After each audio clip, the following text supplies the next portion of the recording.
নমস্কার। গতকাল একটা ভিডিও করেছিলাম যে ডাঙ্কির নো শেয়ারিং পলিসি। তা এখন শোনা যাচ্ছে যে সেই নো শেয়ারিং পলিসি কোনো কিছুই না। তাহলে শো সংখ্যা একটা আকাশ ছোঁয়া আর একদম তলানিতে গিয়ে কেন এতটা কম কেন? তা অনেকে যারা লাফালাফি করছিল দেবদার ভালো পেয়েছে, অনেক শো পেয়েছে। সত্যিটা বলছি, কয়টা শো পেয়েছে বললেই তো হবে না, এত শো পায়নি। আর এটা খুব খারাপ, খুব খারাপ।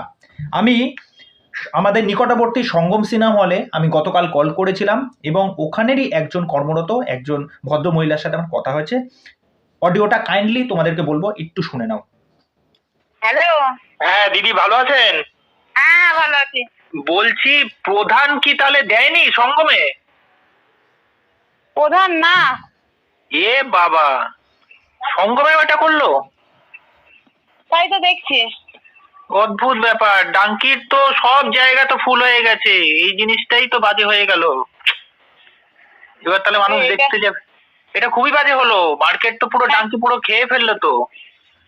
এ বাবা, তাহলে তাহলে কালকে হবে না, মানে 22 তারিখ যখন, আর তাহলে প্রধান চালানোই হবে না তাহলে সঙ্গমে?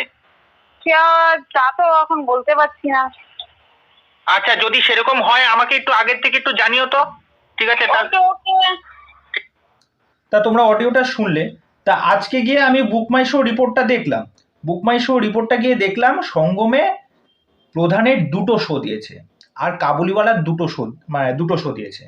আর কলকাতাতে গিয়ে চেক করলাম বুক মাই শো, কলকাতায় প্রধানের শো দিয়েছে 11টা, জাস্ট 11, আর কাবুলিওয়ালা অনলি 14। বুঝতে পারছো?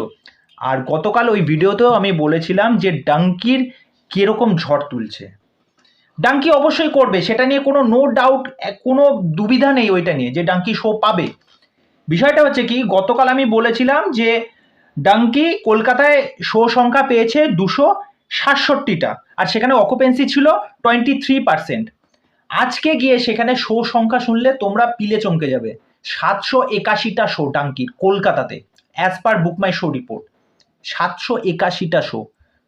আর সেখানে কোথায় 781 আর কোথায় আমাদের এখানে 11টা শো, আর একদিকে 14টা শো। মানুষ দেখতে যাবে কি করে? মানুষেরও তো একটা টাইমিং আছে। কেউ তো আর সকালে সিনেমা দেখতে চলে যাবে না। একটা বিকালবেলার টাইম, একটা দুপুরবেলার টাইম, বা একটা ছুটির দিন হয় সেরকম একটা টাইম বুঝে মানুষ ফ্যামিলির সাথে তো একটা সিনেমা দেখতে যাবে। ভুটভার টাইমে তো দেখতে যাবে না। সকালবেলা কারা দেখতে যাবে? ধরো ইয়ং ছেলে মেয়ে, কলেজ স্টুডেন্ট, এরকম মানুষজন দেখতে যাবে। সবার পক্ষে তো ওই টাইমটা তো মেনটেন করা সম্ভব না। আর শো সংখ্যা যদি এরকম কম হয়, এই দশা হবে কি করে? বাংলা সিনেমায় এগোবে কি করে? তা যাই হোক, আমি জানি না, প্রধান যদি রেসপন্স খুব ভালো করে তবেই কিন্তু শো সংখ্যা হয়তো আরও বাড়বে। তা এটা ডাঙ্কির রেস তো থাকবেই। আর জনতাকে আমি আমার ভিডিওর মাধ্যমে বা আমার যারা সাবস্ক্রাইবার, যারা বন্ধু আছো, তাদেরকেও বলবো যে হ্যাঁ দেখো, আমিও শাহরুখের ফ্যান, হিউজ ফ্যান। সেরকম সাথে সাথে আমাদের বাংলা সিনেমাটাকেও তো দেখতে হবে। দেবজিৎ, যাদেরই সিনেমা আসুক না কেন। তা যাই হোক, হিন্দি সিনেমা দেখতে যাও, পাশাপাশি বাংলা সিনেমাটাকেও দেখো, দুটোকেই সাপোর্ট করো। তা চলো, আজকের এই বক্তব্য বিষয় এখানেই শেষ করছি। আর চ্যানেলে যারা প্রথমবার ভিজিট করতে এসেছো তাদেরকে ওয়েলকাম। চ্যানেলে এসেই তোমাদেরকে যে কাজটা করে দিতে হবে, আমার চ্যানেলটাকে সাবস্ক্রাইব করে দাও, পাশে থাকা বেল আইকনটা ক্লিক করে দিন, নোটিফিকেশন অল করে নাও। তা নেক্সট ভিডিওতে আবার দেখা হচ্ছে। আজকে এখানেই শেষ করছি।